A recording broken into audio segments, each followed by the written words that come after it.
Jadi pertanyaannya, siapa nih yang betul? Golongan muda atau golongan tua? Dan Ek akan menemui Y semua di rumah Rengas Dengklok. Itu ada di sebelah sana. Rumah pengamanan Bung Karno dan Pak Muhammad Hatta itu benar-benar aman ya waktu itu. Beliau datang, kita anak cucu diungsikan, suruh keluar. Nah, di sini ternyata ada beberapa makam Tionghoa juga. Adalah kamar Presiden Y punya. Rumah Maeda itu sebetulnya tinggal ketik aja ya Bu ya.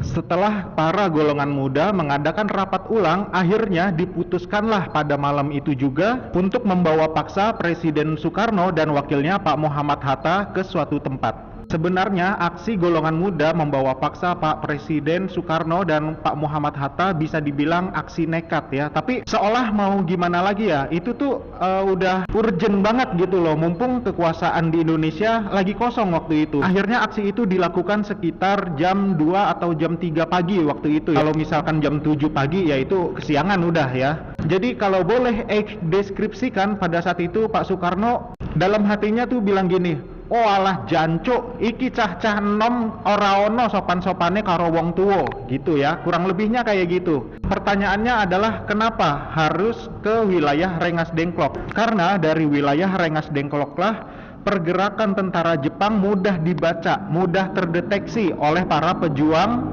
Kalau seandainya tentara Jepang mengetahui informasi bahwa Pak Presiden Soekarno dan Pak Hatta dibawa oleh para golongan muda ke wilayah Rengas Dengklok. Jadi tentara Jepang yang datang dari arah Jakarta maupun Bandung, bahkan Jawa Tengah, itu bisa gampang terdeteksi oleh para golongan muda dan para pejuang. Karena di dekat wilayah Rengas Dengklok itu, bahkan di dekat rumah penculikan Pak Karno itu ada markas tentara peta ya pada saat itu.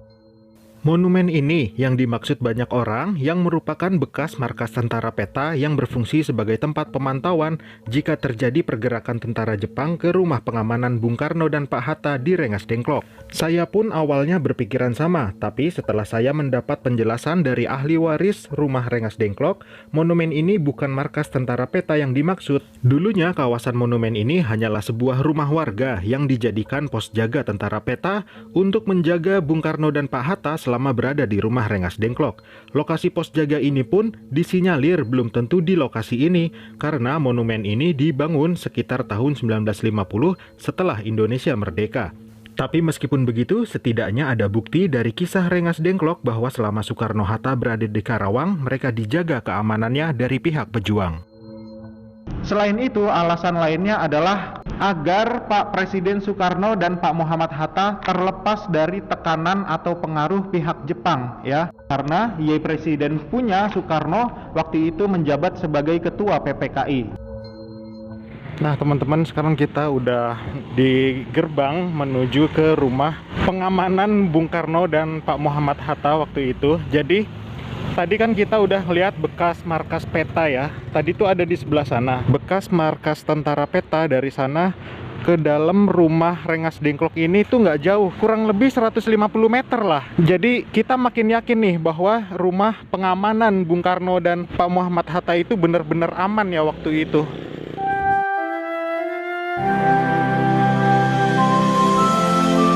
Akhirnya saat tanggal 16 Agustus 1945 itu juga Soekarno-Hatta sampai di sebuah rumah milik seorang petani Tionghoa yang bernama Jiao Si Kyong.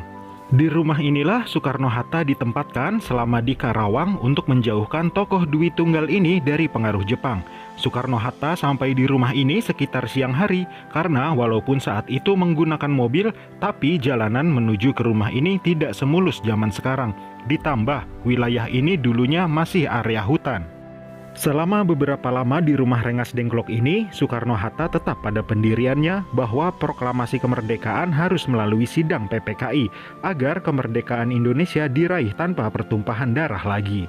Tapi di rumah ini juga golongan muda terus mendesak Soekarno-Hatta agar proklamasi segera dibacakan.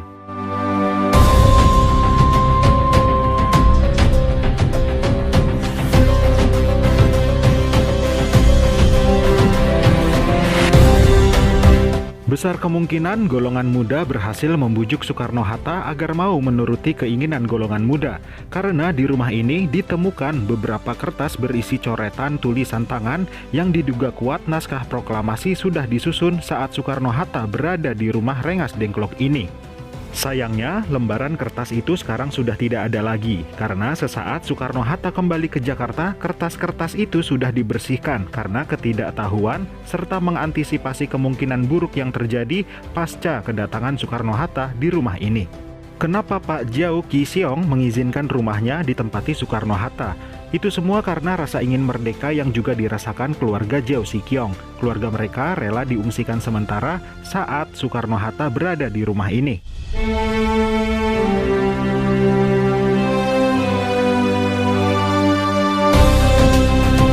Inilah kamar tidur Pak Hatta saat berada di rumah Rengas Dengklok ini. Kamar tidur sebelah kiri dari pintu masuk. Kamar ini ditempati Pak Hatta seorang diri karena tidak membawa keluarganya saat terjadi peristiwa Rengas Dengklok. Saat ini kamar tidur Pak Hatta tertata rapi, dilengkapi lemari dan foto beliau serta banyak piagam penghargaan yang diterima dari berbagai pihak untuk mengenang sejarah rumah ini dengan peristiwa Rengas Dengkloknya. Nah, jadi untuk tempat tidurnya ini masih asli kok, kelambu-kelambunya juga masih asli. Jadi ini tempat tidur yang sekarang Ye lihat ini tempat tidur yang bernilai sejarah tinggi. Wah, mantap kan? Dan inilah kamar Soekarno. Kondisinya pun sama, masih tertata sangat rapi, dilengkapi meja kerja kuno sebagai ciri khas seorang pembesar negara, serta dilengkapi lemari dan berbagai piagam penghargaan. Saat peristiwa Rengas Dengklok terjadi, Bung Karno menempati kamar ini bersama Ibu Fatmawati dan Guntur Soekarno Putra yang saat itu masih kecil. Boleh percaya atau tidak, ketika saya berada di kamar Soekarno ini, saya didatangi oleh si kecil Guntur Soekarno Putra. Nah, teman-teman, kalau yang ini adalah kamar Presiden Y punya. Jadi, halo, hai, kamu siapa namanya? Oh iya, salim dulu dong, salim. Pinter.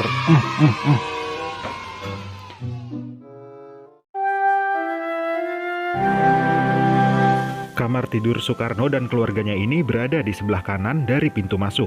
Untuk ranjang tidurnya masih asli dari zaman itu, tapi ranjang tidur yang sekarang kita lihat bukan tempat tidur yang pernah ditempati Soekarno, karena ranjang asli yang ditempati Soekarno saat di Rengas Dengklok sudah disimpan oleh sebuah museum di Bandung, Jawa Barat. Setelah beberapa lama Soekarno-Hatta berada di rumah Rengas Dengklok, akhirnya masih pada tanggal 16 Agustus 1945 malam harinya, Soekarno-Hatta dijemput oleh golongan tua lainnya, yaitu Pak Ahmad Soebardjo untuk kembali ke Jakarta. Terjadi perdebatan lagi di rumah ini, tapi golongan muda mengizinkan Soekarno-Hatta kembali ke Jakarta setelah Pak Ahmad Soebardjo menjadikan nyawanya sebagai jaminan dan berkata bahwa proklamasi segera dibacakan di Jakarta. Muncul satu pertanyaan, di manakah keluarga Pak Jiao Qi Xiong diungsikan saat Soekarno-Hatta berada di rumah ini? Lokasi warung inilah tempat keluarga Pak Jiao Qi Xiong mengungsi. Dulunya, lokasi warung ini adalah sebuah rumah sanak saudara dari Pak Jiao Qi Xiong. Sebetulnya, rumah sejarah Rengas Dengklok yang kita eksplor tadi bukan lokasi asli saat peristiwa Rengas Dengklok. Lokasi asli rumah Rengas Dengklok sekitar 150 meter ke arah keluar gang masuk yang ada gapura tadi. Lokasi terpaksa dipindahkan tahun 1957 karena rawan banjir sebab berada dekat Sungai Citarum. Dari peristiwa Rengas Dengklok ini, Ek bisa mengambil kesimpulan dan mungkin Ye juga semua pasti paham, gerakan dari golongan muda itu bisa mengubah nasib masa depan bangsa Indonesia lebih baik lagi. Dan sekarang aksi golongan muda atau para pemuda pada zaman itu, Ye semua bisa rasakan di zaman sekarang. Coba Ye lihat pemuda-pemuda Indonesia zaman sekarang. Pemuda zaman sekarang di Indonesia bisa berbuat apa? Walaupun tidak semua pemuda ya, tapi kebanyakan pemuda-pemuda di Indonesia yang Ek lihat itu kontribusinya kecil untuk bangsa Indonesia yang seharusnya mengisi kemerdekaan Ye punya bangsa sekarang dengan pemikiran-pemikiran yang lebih inovatif lagi, lebih berani lagi demi kemajuan Ye punya bangsa Indonesia yang sudah merdeka ini. Nggak lengkap rasanya kalau belum lihat makam Pak Jiao Qisong yang berkontribusi besar untuk kemerdekaan bangsa Indonesia. Lokasi makam pun tidak jauh dari rumah Rengas Dengklok ini. Jadi teman-teman lagi cari makamnya Babah Jiao Qisong.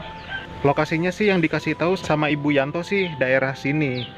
Nah, di sini ternyata ada beberapa makam Tionghoa juga gitu.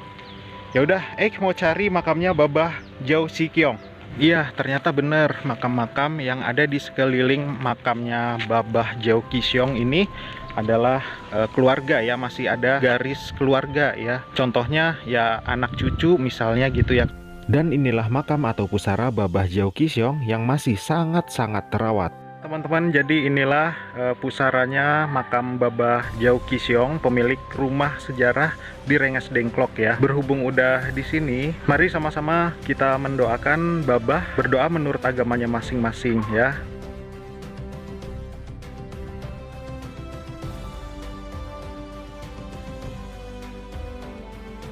Jadi sekarang kembalikan kepada menir yang ada di sana. Drama-drama proses kemerdekaan Ye punya bangsa tidak berhenti sampai di sini.